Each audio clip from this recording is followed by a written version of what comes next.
The broadcast is now starting. All attendees are in listen-only mode.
Play.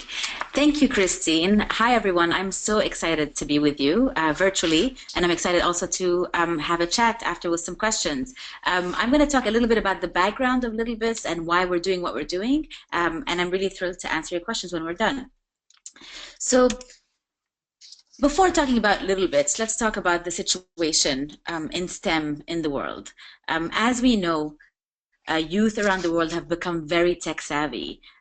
We have the impression that kids are almost born with iPads in their hands. They're very tech savvy when it comes to consuming electronics, consuming technology. But what we also know is that even though there's a lot of high tech use, there's low tech understanding among youth.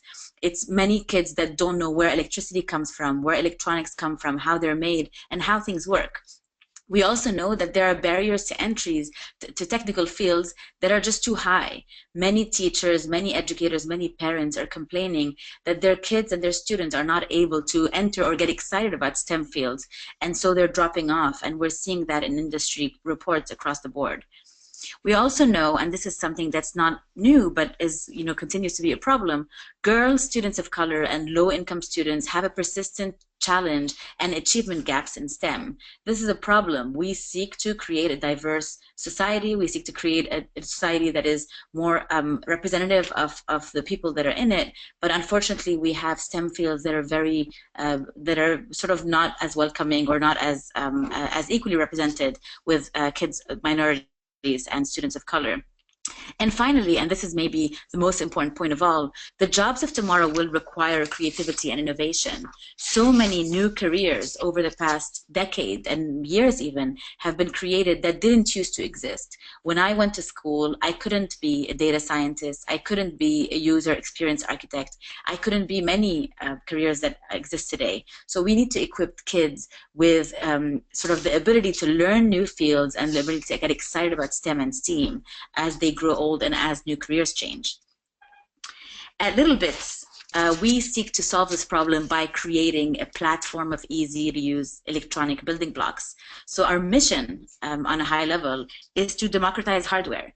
We want to empower everyone, young and old, girls and boys, kids of all different backgrounds, ages, and interests, to be able to create inventions large and small. That means inventions anything from a sibling alarm to a remote control pet feeder to a wireless car to an anti-bullying device. All sorts of inventions that use technology to fulfill some goal that the kids have and at the same time get them excited about STEM and STEAM. And the way we do that is with our platform of easy-to-use electronic building blocks. So let's look at how littleBits work. littleBits is a system. It's a system of these electronic building blocks. They are color-coded. Each one of these bricks or blocks we call a bit. So on this picture, you have 5 bits, sorry. A power bit that is blue, a slide dimmer that is pink, that's an input, a wire that's orange that connects bits together, and then two output bits, a bar graph and a buzzer, that essentially output noise, output light, output all sorts of, or motion, or all sorts of things. And our goal with the color code is to make it really easy for students and teachers alike to get started within seconds.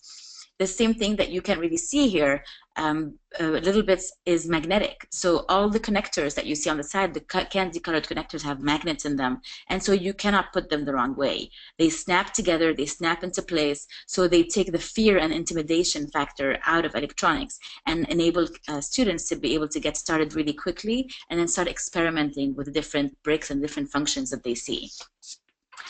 The library of littleBits is ever growing. We have right now 70 bits. They started very simple, such as lights and sounds and sensors, and have gone all the way to the very complex, like sequencers and wireless control and radio frequency and cloud connectivity and programmability. We're constantly adding new bits. Our goal is to capture every new technology that emerges in the world and turn it into a bit so that students can play with it, can understand it, can ask questions about it, and incorporate it into their invention. What this offers when you start combining with other materials, such as in this case, we're looking at a cardboard cup and a ruler. When you combine it with bits, and in this case, water and soap, you can start to create all sorts of different inventions. In this case, we have a bubble machine where when you blow on a sound trigger, a fan is activated that's inside this paper cup, and suddenly we're able to create bubbles. So through these fun activities, we're able to get kids excited about electronics so that they don't feel that it's only, electronics exist only for functional purposes or only to solve a functional problem. On the contrary, electronics are there to help be creative, be inventive, invent new things that have never existed, but also solve specific problems. The ecosystem of littleBits is something that we're very proud of, that has been built on openness. So the individual electronic building blocks are open source, and you can find the circuit diagrams on the website if you wanted to dig into the electronics, components that make them. But at the same time, we're open in terms of an ecosystem. So we connect to various other technologies that have become available in the STEM and maker movement. If there's one example, if this and that, through the cloud bit, you're able to control littleBits through other APIs that are online, such as Twitter or Facebook or Weather Channel, and you're able to read and write information to your bits through that. Arduino is another integration that we have where we allow kids, students to program using Arduino and to get excited about programming. And instead of having to learn both the electronics and the programming at once, sort of the electronics are simplified so that they can get started by learning code right away. Lego is another integration that we have through our brick adapters. Many teachers use Lego in the classroom to be able to invoke ideas of problem solving, of creative thinking, and when you can bring those to life through the brick adapter and littleBits, you start to create things that are more interactive. And then we have Makey, Scratch, and Minecraft. For those of you that are not familiar with it, Makey is a technology that came out of the Media Lab at MIT. That's a touch-sensitive sensor that allows you to turn a set of bananas into a keyboard. And any sort of surface, conductive surface, becomes a sensor. And Scratch and Minecraft are the platforms that I'm sure many of you are familiar with, from block-based programming to basically invention and design in block play. So why littleBits in education? We know about the problem, and obviously the education space is busy with many technologies and tools. Why do we think we can make a difference? First of all, because we believe we're a powerful platform for 21st century learning. I myself have had my training and my interest in the field through being part of the lifelong kindergarten group at the Media Lab at MIT, where I learned about learning through play, learned about what it means when you start to use more physical activities to really help students comprehend and make sense of things that they're learning so that they're not abstract. And at the same time, these are the tools that help them get excited about STEM and STEAM literacy. The first step, we believe, is to get them excited. The second point is because we're trying to lower the barriers of entry by making them easy and fun. So you don't have to go through hours and hours of learning about electronics or technology or engineering before you can get started making. You're making within seconds. And that way, we're really lowering the barrier to entry and getting students that otherwise thought they were not interested in technology, not interested in STEM, we're able to sort of grab them a little easier and open up their minds to a world that they may have not been open to before. Third is also by engaging and empowering students not only to understand but reinvent. This is a really important point that we take very seriously. It's not about sort of top-down teaching content to teachers. We are in fact not teachers at all. We are a collection of creators and inventors and engineers and designers. And we think that by bringing some of these principles to the classroom, we're able to get students excited about invention and reinvention so that the learning comes very naturally and is instead something that they're excited about. And finally, it's about 21st century skills. It's about learning how to learn. It's about learning how to be adaptable. It's about learning how to reinvent and invent the world that we live in, so that when new careers emerge that they've never heard of before, when new problems emerge that they've never seen before, they have the creative confidence to be able to take them on and take on and learn their way out of it. We've sort of, over the past years, really honed in on where we could be effective. So we've tried to create this staircase of learning that we try to implement our technology and our products around. And our staircase is low floor, high ceiling, wide walls. So at the very bottom, we talk about lights, sounds, sensors, switches, really basic pieces of electronics. And then you start to go up and more complex and start to learn things like motion, environmental sensors, basic logic and programming, coding, which is sort of full-on programming, cloud connectivity, so that students that hear all about the cloud understand what it means, and hardware development when students are ready to start developing their own hardware. The system is designed to grow with the students so that we're not sort of asking teachers to embark on learning a new piece of technology or a new tool that has a limit. On the contrary, what our goal is to try to really stretch as far as you want through the different age grades, different disciplines, and across different classrooms as well. And then comes the concept of wide walls. This, in fact, is a sentence that came from Mitch Resnick, who I mentioned a little earlier, who talks about educational technologies having to have low floors, high ceilings, and wide walls. And the way we achieve the wide walls is we try to tackle different disciplines and really be open so that teachers can use littleBits electronic building blocks across different classes and different lessons, whether it's science to teach electromagnetic spectrum, whether it's humanities to teach social science, social studies, and civics, whether it's art through creating different autonomous art machines, or whether it's math. And these are just examples of various disciplines that we've seen our teacher community create over time. So to go back to the sort of note I mentioned earlier, this is a real challenge. According to the Department of Labor, the U.S. Department of Labor, 65% of today's students will have careers that have not been invented yet.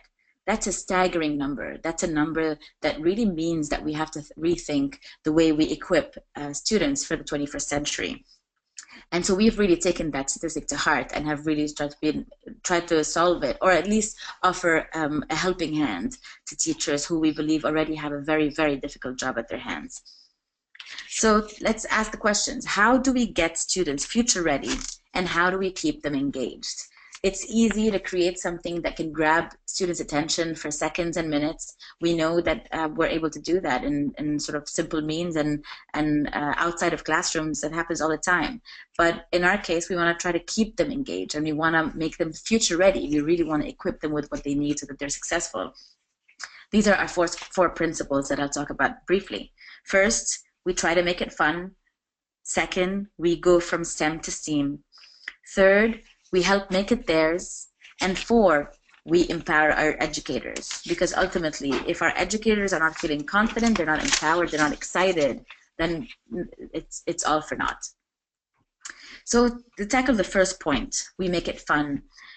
This is something that fun is not an afterthought. Fun is baked into how we think about littleBits, because if we can make it fun, then students don't feel like they're learning or don't feel like there's a burden on them of having to achieve something because somebody else told them to. They're enjoying it, and so they extend their time working with littleBits and learning about STEM and STEAM. So some example, one of the quotes that I love, that one of our star teachers, Lisa Wang from Marymount, has said once: "My students would rather build prototypes with littleBits than go out for recess. The biggest thing is the confidence it gives them. It empowers them to challenge, shape, and change the world, and to think about ways these new technologies can help to serve others." That's one of my favorite quotes because it covers so many things. It covers them having fun and wanting to play with littleBits over recess.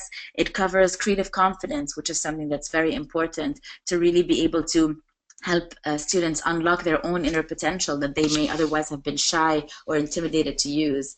And it's also about thinking of how to change the world, being agents of change, being innovators and inventors and not just consumers of technology. So an example of how this comes into play is this picture that we have right here. So the STEAM student set, which you'll learn about a little bit later, encompasses all these ideas of invention-based learning within the product itself and the experience. In this case, we have a challenge to create a target game where students can create a tower of cups and then have to use motors and sensors to direct different sort of paper balls to shoot down this tower of cups. And on the right side, you see students participating in an engineering challenge where they're making the fastest robot inchworm. In both these cases, students are having fun, they're sharing, they're competing, they're laughing, but at the same time, they're learning about mechanics, they're learning about motion, they're learning about torque, they're learning about different concepts of physics, and they're asking questions to each other and to the teacher, and it makes for a very fun but also educational environment. The second point that I mentioned was going from STEM to STEAM. And this is another quote from Lisa again. She's one of our star teachers that we spend a lot of time doing user testing with, and really encompasses what we're trying to do.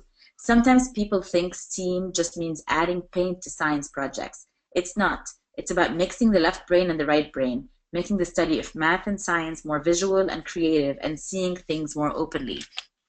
We believe that's important because we believe that art and design helps infuse ideas of experimentation, ideas of creativity that's sort of more well-rounded with students, and we see them really wanting to share with each other and help each other out. And so combining science, technology, engineering, and math with art starts to extend this learning experience further. Third concept is we help make it theirs. At least when I was growing up, a lot of the projects that we would get in classrooms were about somebody's problem far away in the world, somebody who I didn't know, didn't understand, and a problem that I did not necessarily relate to. It was a lot of, this will be useful for your future. And it's hard to engage students with those kinds of ideas, I think. So instead, what we try to do is focus on creating things and inventing things that will help you solve a problem today. So maybe it is about having an alarm for when your sibling comes into the room, or maybe it's about hacking your classroom so that you have data connection everywhere, or maybe it's about creating this chain contraption. These are questions that students get excited about solving, and they're learning at the same time. If we go back to sort of the bigger concept of what it means to be an inventor, it's really to try to unearth this confidence that you see in the kids that you have in the screen in front of you. It's about kids that don't see limits, that see ideas and possibilities, kids that have the power to come up with amazing and unique solutions, and their solutions can inspire the world. Why not? Why not have the world's biggest problems come from our students in classrooms and not just from large tech companies and R&D labs? So our goal is to help these students bring their invention ideas to life, whether we're talking about things that are playful or real problems with real solutions. So to go back to something I mentioned a little bit earlier, invention-based learning. Same concept, very similar to project-based learning. In our case, we put a spin of invention-based learning on it because we're focusing on inventions that are relevant to them and relevant to these students and not these projects that are far away. An example that you see on here is students at the Colonial District in Pennsylvania who were challenged to design ways to improve standards of living for Americans with disabilities.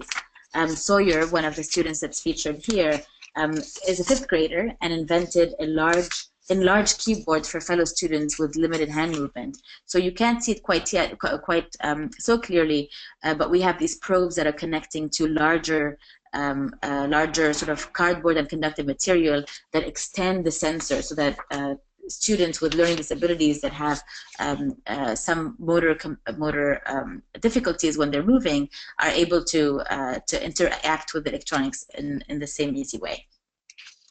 Another example here is from one of our favorite students as well, Max. Max won the science fair this year with his science invention, focused on helping his cat. Apparently, and we didn't know this, we were very excited. We were, I mean, sad to learn, but very excited that he was inspired by it. 1 million cats a year are euthanized in shelters across the United States. And one of the main reasons they get euthanized is they're not adopted, because many of them are scared of humans and they're not friendly. So Max invented this machine that would play human sounds whenever the cat approached the feeder. That way the cat can start to listen to human voices, really associate food with the human voices and positive experience around it. And that invention won the science fair. Look at him, all proud, which is something that we love to hear about. And finally, and this is maybe the most important point that I'll mention, we really try and we hope we could do whatever we can, and we'd love to hear your feedback. We want to empower our educators. We know that educators have a very, very, very tough job. We know that you are very busy, that sometimes you have to be able to manage unruly classrooms with lots of new requirements and new technologies coming at you. So we want to be we want to help, and we want to be able to provide as many tools and resources as possible so that you could be the STEAM hero for your school. So some of the examples of tools and resources that we create, which you'll see in the STEAM student set presentation in a few minutes, are teacher guides, a 100-page teacher guide, their invention guides for the students, their online resources. If you go to our website, the lesson page has thousands of lessons that tackle different disciplines and tackle different age grades, and thousands of invention ideas as well, so that if you have a certain curriculum or certain core requirement in your mind, you're able to really lean on these resources and be able to use them. So I think that's sort of that's it. I would love to hear any questions that you have, and I have a little announcement towards the end before I say goodbye. But let's go ahead and take questions. Thank you, Ayah. That was really wonderful and really insightful. And we have a couple questions that came in. And this is a question that we often get. But what are sort of the connections between maker education and littleBits more generally and student achievement? Can you talk a little bit about that?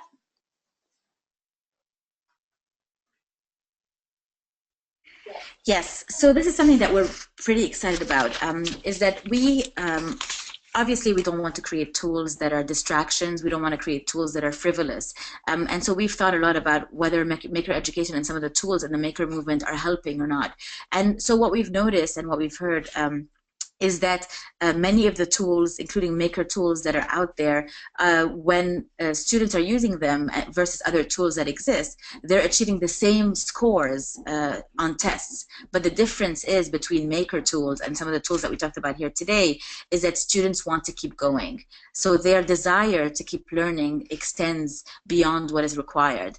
And so even though we don't see immediate right now achievements and scores that rise up through these tools, what we see is the desire for them to spend more time learning, spend more time asking questions, and we believe that really aids in helping them become lifelong learners. Thank you. We do have another question from Rich, and I think we have time for 2 questions before we move on, because I know you need to get going. Rich wanted to know about coding. You had mentioned that as far as the staircase. How does littleBits help with coding, and what sort of coding opportunities do we offer? The very simplest coding offering that we have is the Arduino bit. So we have an Arduino coding kit that features, that allows you to code with Arduino, which is a variation of the C language, which is available also in some of the larger education kits.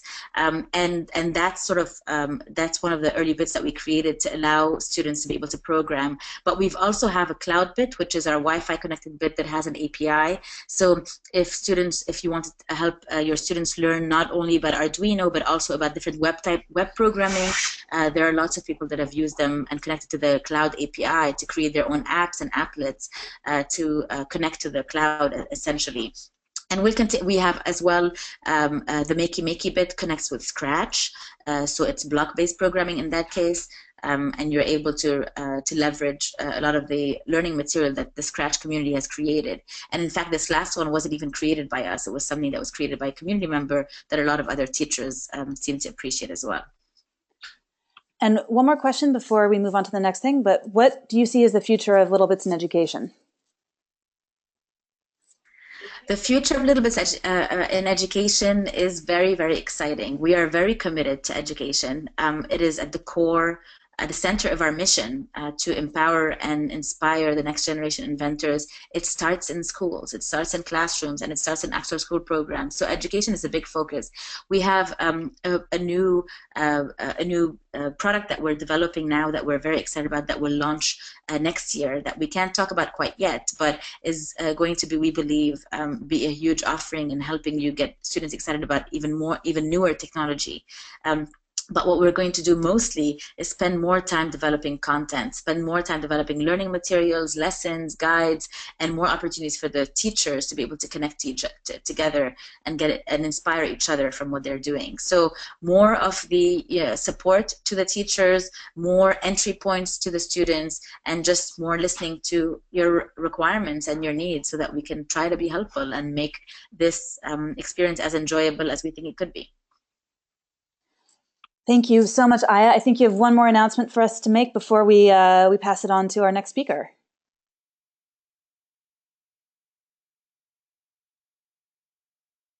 Oops, keep forgetting the mute button. What you see in this picture right here is a picture from one of our community members that has the littleBits bit index poster on their wall. So this is a poster of all the littleBits modules that we have with small call-outs, different existence of these technologies in the world around you, showing you some use cases and some inventions, and it's a really fun poster that you can keep coming back to, and you can keep your students coming back to. So what we're doing is we are giving a free poster with anyone that uses the code webinar16 at checkout. We also have a sneak peek of our Black Friday sale that we're opening up to our educators. So if you use this code webinar16, you'll be able to get all the Black Friday discount as well as the extra poster. And we're happy to help you create a code that accommodates what you're looking for, and happy also to hear any feedback that you have for us. Thank you so much, and we'll be repeating this at the end of the webinar, and I know there are a lot of other questions that came in. We still have two speakers who'll be talking about some of the nitty-gritty, and with that, we'd love to pass it off to Dave Sharp. Ayah, thank you so much, and with that, Dave, take it away. Thank you very much, everyone. Thank you for having me.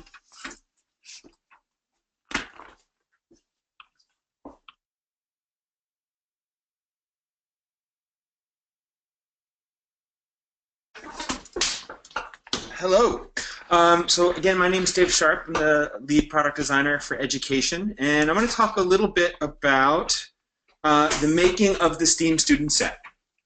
So the STEAM student set was the first littleBits kit that we designed sort of from the ground up for the education audience. And beforehand, we had like a wonderful and committed group of educators in our community who had been using our other kits for a number of years, and to get this process rolling, we spent a lot of time talking with them and visiting their classrooms and seeing how they were using this, the kits that we already have, to find out how we could create a kit specifically for education and one that would support both teachers and students in the most effective way possible. So the kit that we developed, it comes with 8 different invention challenges. It has 19 bits, and it comes with a 72-page invention guide, which I'll dive into more in a little bit. Supports between 1 and 4 students, and really looking at grades 3 through 8. And it's also available in custom class packs, so you can buy it in sort of bulk packs of 5 or 10 for larger classroom situations. And another thing I want to say about this is that when we were developing this kit, we really were looking at two key use scenarios and wanted to make sure that it worked equally well in both. And so we were looking at the use of littleBits in a formal education setting, in a classroom, but we were also looking at how it was being used in libraries and in makerspaces, and in situations where the littleBits kit was really an open resource for the kids, something that they could, you know, during a free time or during an after-school club time, grab it off the shelf and explore and dive in on their own without necessarily having an educator or facilitator present. So it was really important to us in developing this kit that we could support and serve both of those scenarios.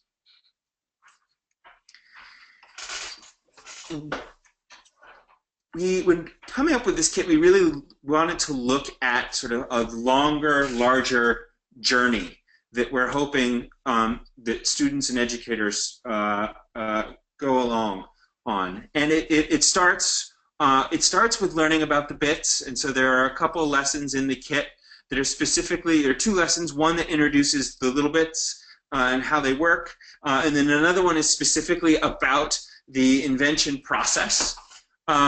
And then, sort of moving on to the next step, there are a collection of lessons that center around the inventions, and then moving on again, a collection of lessons that are about the challenges, and I'll go on in a little bit of detail later about the difference between those 2 things. But the big idea here is that as we're making our way up this journey up to independent learning, we're also slowly taking away some of the scaffolding and giving the kids more and more room to work and explore on their own using the ideas and concepts and skills that we've developed in previous lessons. And similarly, we see really a very parallel journey for our educators in terms of helping them learn about the bits and the invention cycle and how this works, helping them run their very first lessons. Like I said, we have 10 lessons that come in this kit. But also, in our teacher's guide, we have a lot of resources that help them alter, customize, remix these lessons. It can serve sort of as a menu for allowing them to build their own lessons. Ideally, getting all of our educators to a place where they are sort of creating their own lessons and mentoring other teachers and being as inventive with this kit as the students are. And it's all really based around what we call the littleBits invention cycle. So the invention cycle is the littleBits methodology for understanding the engineering design process. And it is very much, it's the key to how we develop our own kits. But it also really was developed by watching kids.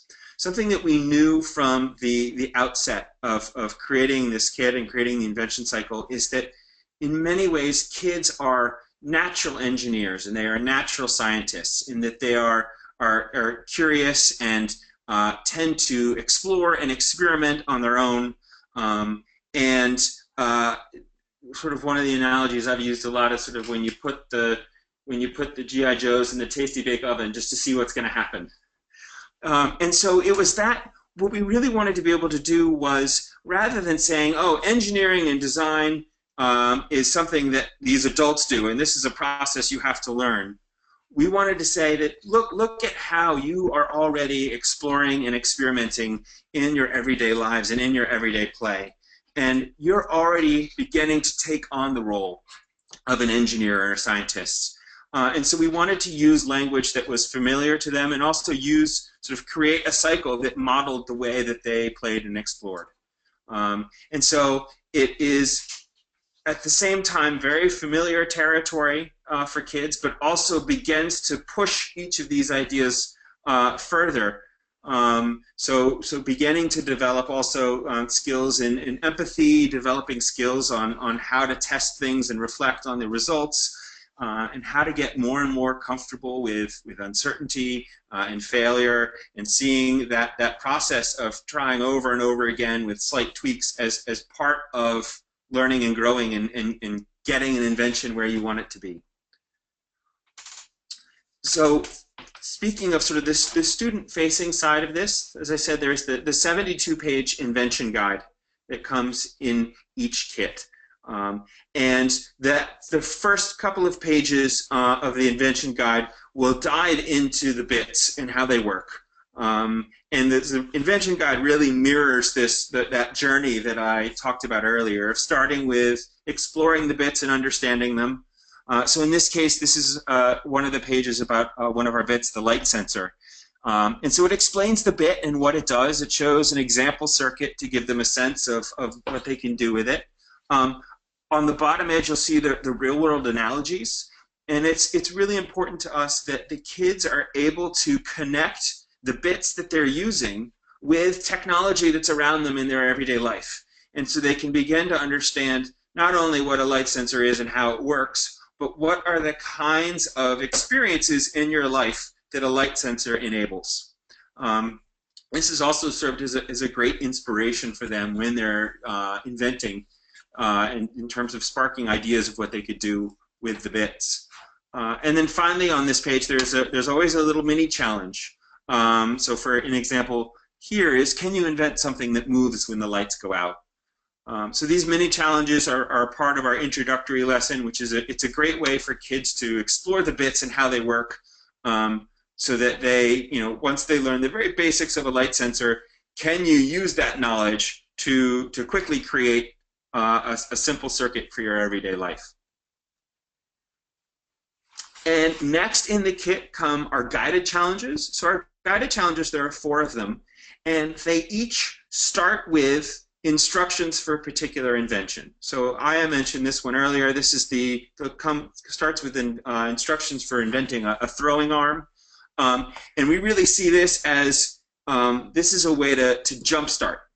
And so this helps them out with their very first prototype, and so they'll follow the instructions to build this. But it's not done at this point. This is when we're just getting started, because the real magic and the real learning happens when we start engaging them in ways that they can alter and change this throwing arm to make it better at throwing, or to give it a new task, or let it do new things. So really pushing them to see the inventions in the world around them and the inventions that they're going to build is not necessarily fixed things, but things that can be constantly explored and improved on. All of those guided challenges come with a detailed, in addition to the detailed instructions, also come with a how it works section where we explain the mechanics of what's happening and what the role that each bit plays in that invention. And then moving on to sort of the next step are the open challenges. And open challenges, rather than starting with instructions for building their first prototype, start just with a prompt, and really, defines a space for them to explore. So, for example, in Invent for Good, it's a challenge where students are asked to think about people they know in their lives who might have a frustration, for example, and think about ways that they could use littleBits to invent something to help that person. With that everyday frustration. So the Max's cat invention from his science fair is a great example of that Invent for Good challenge. The chain reaction contraption is a wonderful way to explore physics. It's essentially it's a prompt to create a Rube Goldberg machine with bits. So find a very simple everyday task like opening a can of soda, turning on the lights, flipping a page of the book, and see how many different sort of physical interactions you can think of to create this absurd machine that does it in many, many steps. I also want to touch on the standards connections within this kit. And it was really important to us to be able to make connections between what's happening in littleBits and with learning that's happening and the next generation science standards. It's an incredibly valuable tool and a framework for looking at science and sort of looking at the scientific method and process, and same with engineering. And so what we did within this kit is essentially map the invention cycle to the different practice standards and the engineering design standards from the next generation science standards. And then within each of our lessons, we also make connections to other areas. So if there is a lesson, for example, about building a simple self-driving car, that lesson process in and of itself will cover a lot of those engineering design standards about building models and making tests and comparing your tests and presenting your results. But in addition, at the end of that lesson, we'll point out different ways that they could reach other NGSS areas like motion and mechanics and learning about friction and leverage and things like that. The invention log is one of the materials that is part of the online support materials. So the invention log is essentially a journal of sorts for the kids. And it was really important for us to provide a variety of assessment tools for the teacher, because it's great when the learning and the growing is happening, but if you can't see it in a concrete way, if you can't measure it in some way to understand how effective the lesson is, then we're really missing out on an opportunity to make it better. And so the invention log is a way to make kids' thinking concrete. And so there are prompts throughout this that help guide them through the invention process, and it is sort of, we have a method where it's basically it's never more than 60 seconds of working in it. So take routine breaks during the invention process, do a little reflecting and writing, and then go back to your inventing and go back to your brainstorming. But in the end, it serves as a great tool for the teachers to be able to see the thinking that's been going on. And also, it's a great thing that the students can take away with them at the end as a record of what they built. And there's also a teacher's guide. It has over 250 pages in it, so it includes the 10 lessons that come with this. It has all of the connections to NGSS and Common Core. And then there is a lot in there about how to customize your lessons, and we call this section being an invention advisor. Knowing that kids learn in a lot of different ways, their classrooms are set up in a lot of different ways, and so that section is full of different prompts and activities that teachers can run during this invention process to help guide kids through the brainstorming process or the testing process, provide them with different ways to share their inventions. And so it's a great sort of menu to pull from to be able to customize and build your own lessons. And I believe, yes, that is the end of the STEAM student set stuff. Dave, thank you so much. That was really fascinating. We got some great questions that are coming in. We'll save them for the end. For now, I'm going to pass it over to Allison Venata, who is, you'll remember, the head of our education sales department here, and she will talk to you a little bit more about the configurations we have and some of the ways that educators have used littleBits in their own schools and makerspaces and districts. So, Allison, I'm going to pass it over to you.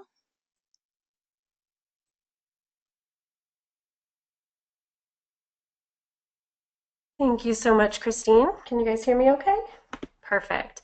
So thank you, Dave, for taking the time to dive into the STEAM student set. I want to take some time to talk to you all about specific implementations that we've seen from our wide variety of educators. And just to begin, I wanted to kind of give you all a lay of the land and see what is the scope of littleBits in education at the moment. Right now, we are being used by about 15,000 educators in 5,000 schools, 400 universities, 270 makerspaces and libraries across 60 countries. So we really are in a number of different settings. And as you can imagine, my team and I spend all of our days talking to educators about their implementations, getting feedback, and really trying to understand how educators can most effectively use littleBits across different settings. So let's start at the district level. We've had several different types of district-wide implementations in makerspaces, in elementary schools, middle schools, after school and out of school competitions. The number of different implementations and use cases has really been incredible.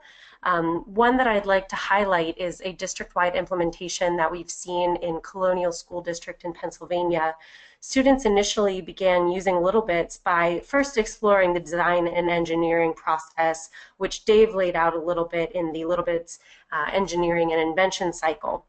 Initially, students were asked to solve real-world problems using littleBits by completing prompts that had real-world, relatable problems that students might encounter daily. One example that stands out is designing an invention that would prevent too many students from being on a piece of playground equipment at once. So students were asked to solve these problems and present their findings to the class for feedback and iteration suggestions. Once students were familiar with littleBits and other maker tools at their disposal, these students dove into a unit based around the Americans with Disabilities Act. Students spent several weeks learning about legislation and progress made in America related to assisting people with disabilities. And at the conclusion of the unit, students were tasked with creating and prototyping a product that will help a person with a disability in their day-to-day life, very similar to the Invent for Good challenge that Dave spoke about just a few moments ago.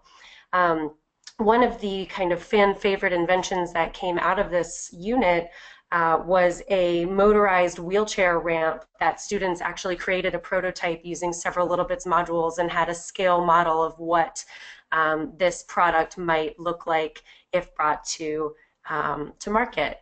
One other district-wide implementation we've seen is a district-wide STEM competition put on by Collier County Public Schools in Naples, Florida.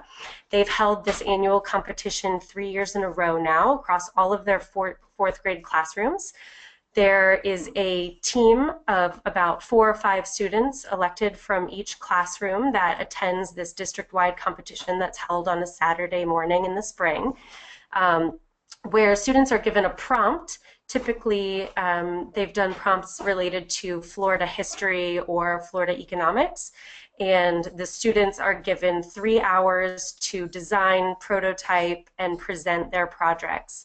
One of my favorite prompts that was used during this competition was a couple of years ago. They required students to make an invention that represents the state of Florida. And you saw everything from scale models of Disney World to recreations of historic Florida battles. It was really incredible to see the depth and breadth of thought that students were able to put into inventions with just a little bit of prompting.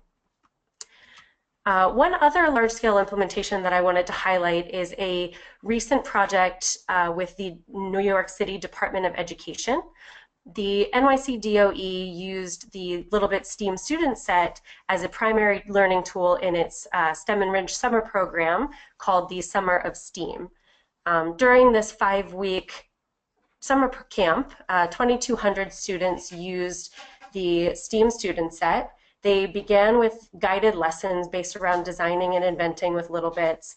Some inventions included driverless vehicles, catapults, and prank machines. Once students were familiar and had a good understanding of how bits affected each other and what the invention and design process looks like, students were transitioned to more open-ended, prompt-driven projects such as hacking their classroom or hacking a classroom object to make it more efficient.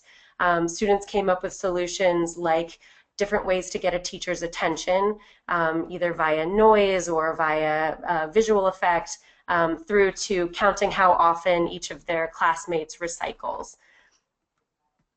In the library, I know we have a lot of librarians and makerspace managers on our call today. In the library, we've seen librarians do incredible things with littleBits. One of our star makerspace manager librarians, David Saunders, turned his library, took a different take on it and turned it into a library, which is designed to be a mashup of a traditional school library and a 21st century learning lab. We've seen librarians and makerspace managers really transform their elementary, middle, and high school libraries into an invention lab where students can use different maker tools, for everything from littleBits to 3D printers to cardboard, cutouts and construction paper to enhance classroom projects. The hybridization of the elementary library and learning lab has allowed students access to these maker tools across the country and across the world in a way that they wouldn't have previously been available to. And these implementations have been everything from a very, very small scale single station where students can come in and have this as an option similar to how you would have stations within your classroom, to an open littleBits bar where students can come in during their free periods and just free invent and free learn, to formal instruction based around some of the lessons and ideas, projects that we have available on our website.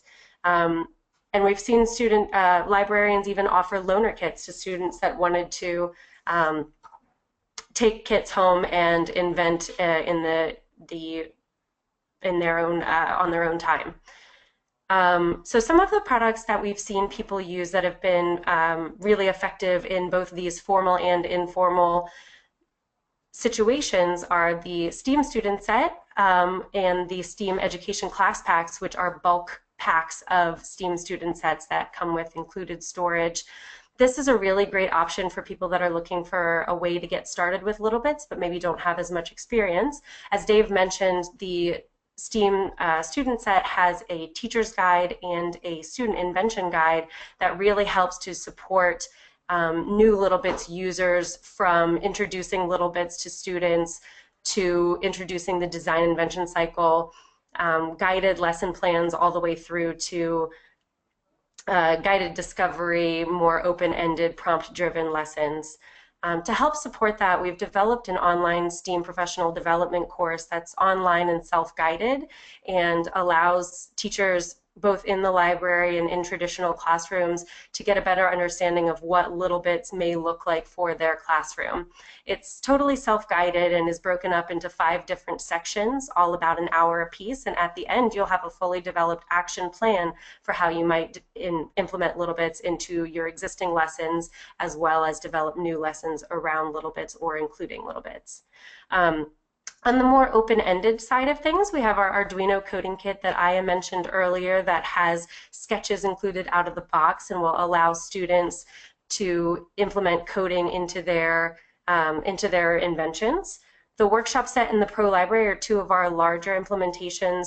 They're more open-ended. They come with a couple of guides and different selections of bits to really allow students and educators the freedom of developing their own content and lessons around littleBits and including littleBits.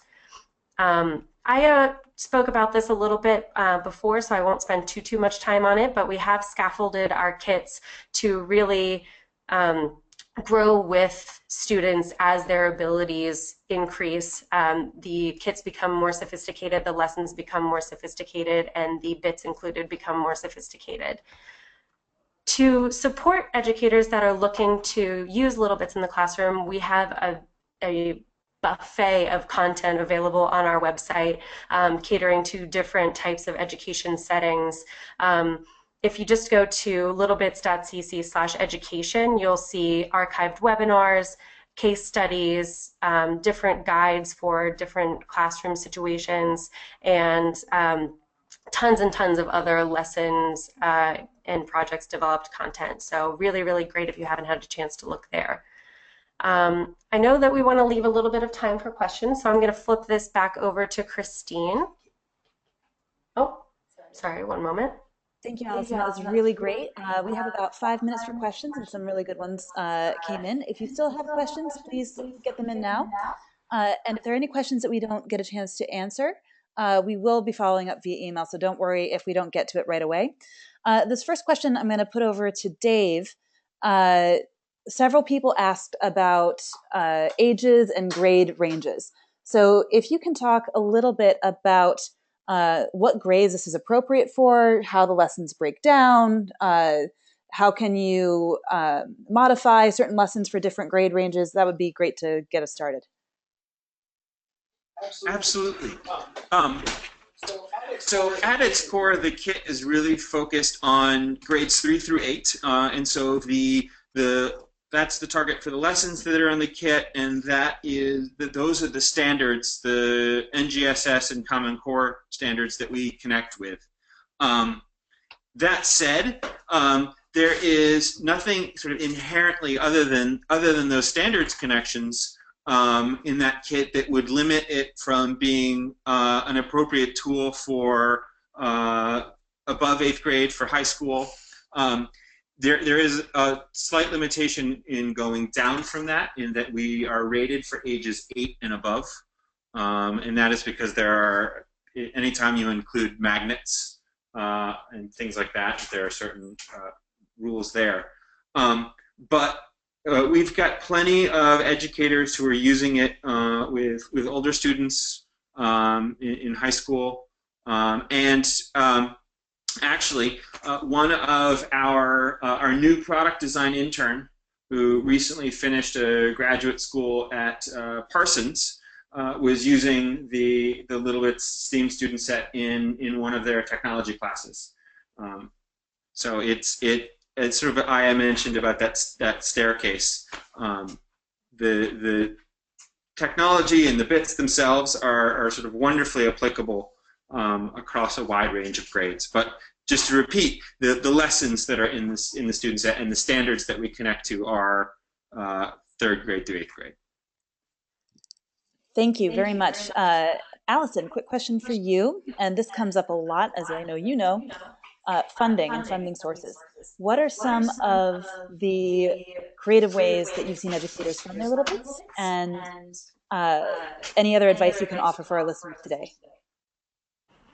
Absolutely. This does come up quite often on educator calls. I know that funding can be definitely very difficult to come by. We've recently partnered with Pledge Sense. If you're familiar with Donors Choose, we're partnered with Donors Choose as well. It's a crowdfunding campaign where you can go on, explain what you're doing in your classroom or in your library or makerspace or district, and source funding from people in your communities. I mentioned Pledge Sense. We actually just had an educator receive some funding from some of the local businesses in their area to purchase a couple of STEAM student sets to bring into their classroom. So that's one way that we've seen educators use it. The PTA has also been a huge partner for educators in raising funding. I know that many educators have gone out and done fundraisers in their community, partnered with their parent-teacher association to help raise funds.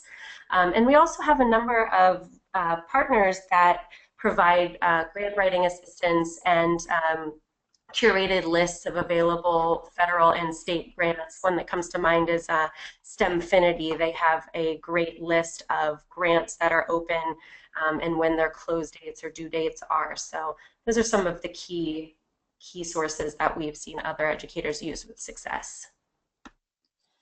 Thank you. We have time for one more question. I know that a bunch came in. Don't worry, we'll be following up after. Allison, this one is for you. Several teachers and librarians have asked you, how do I get my administrator on board? I think this is really cool. How do I get started showing them how awesome this is? What do you tell educators when they call you and tell you that? One thing that I advise educators to reach out to us is we're here. Every educator that reaches out to us and is interested in using littleBits in their classroom or in their library or after school program gets an education specialist, somebody on our team that takes the time to learn about your program and really help to see what your goals are, what are your challenges, and what are your plans, and how might littleBits be able to assist in developing that program. In terms of getting littleBits on board, or educators and administrators on board with littleBits, if you have ever seen a student or a child, your kids, your nephews, your nieces use products like littleBits and just the excitement, that is one thing. We call it the moment here. That is one thing that will get educators and administrators on board more than just about anything else. But again, if you need help, if you need support, just reach out to us at education@littlebits.cc, and we will definitely help you come armed with information to get your administrators on board. And that's all we have time for today. Thank you so much for joining us. As a reminder, this has been recorded. We'll be sending this around as well as the slides. One last note is that we do have the special going on where Black Friday savings are available to educators, and also a free poster with all the bits that we got. Use the code webinar16 at checkout, or reach out to Allison's team and they'll help you get started. Thank you to our presenters today. Thank you to everybody for joining us. We're really happy that you were able to come today, and have a wonderful afternoon. And if you celebrate, a wonderful Thanksgiving.